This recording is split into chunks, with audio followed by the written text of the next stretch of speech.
দর্শক, জাতীয় ঐক্যমত্য কমিশনের সংলাপের বিরতিতে এখন সাংবাদিকদের ব্রিফ করা হচ্ছে। সরাসরি চলে যাচ্ছি ফরেন সার্ভিস একাডেমিতে। প্রস্তাব করেছি যে প্রস্তাবটি এখন চলছে সেটি না, আর হচ্ছে প্রাদেশিক সরকারের প্রতিনিধি এবং মেট্রোপলিটন সরকারের প্রতিনিধি, এর মধ্য দিয়ে যে সংখ্যা দাঁড়াবে তার মধ্য দিয়ে রাষ্ট্রপতি নির্বাচন হবে।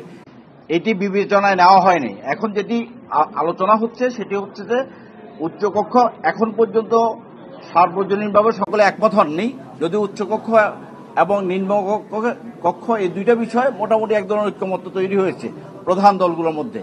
কিন্তু অধিকাংশ দল এই উচ্চকক্ষ এবং নিম্নকক্ষের বাইরে যে জেলা সমন্বয় কাউন্সিল এবং স্থানীয় সরকারের প্রতিনিধিদেরকে ইনক্লুড করার কথা বলেছেন। আমরা আমাদের দলের পক্ষ থেকে ন্যূনতম ঐক্যমত্যের জায়গায় থাকবো, কিন্তু একই সাথে এক্সটেন্ডেড ফর্মে যে দাবিটা আছে সেই দাবিটা আমরা করেছি। সেটি সংখ্যা 70,000 আনুমানিক বলা হচ্ছে। সেটি এখন গভর্নমেন্ট ব্যালটের ভেতর দিয়ে হবে, সেটা আপনারা শুনেছেন। 70 অনুচ্ছেদের কারেকশনের কারণে সেটা একটা ভালো জিনিস। সবচেয়ে বড় কথা হচ্ছে বিদ্যমান যে রাষ্ট্রপতি নির্বাচনের যে পদ্ধতি, যেটা অতীতে হয়েছে এবং ব্যর্থ হয়েছে এবং সেটি অমর্যাদাকর হয়েছে, তার থেকে উত্তরণের প্রশ্নে সকলে আমরা একমত যে একটা পদ্ধতি বের করতে হবে যেটা সম্মানজনক, যেটি সকলের মতামত প্রতিফলন করবার একটা সুযোগ তৈরি হয়।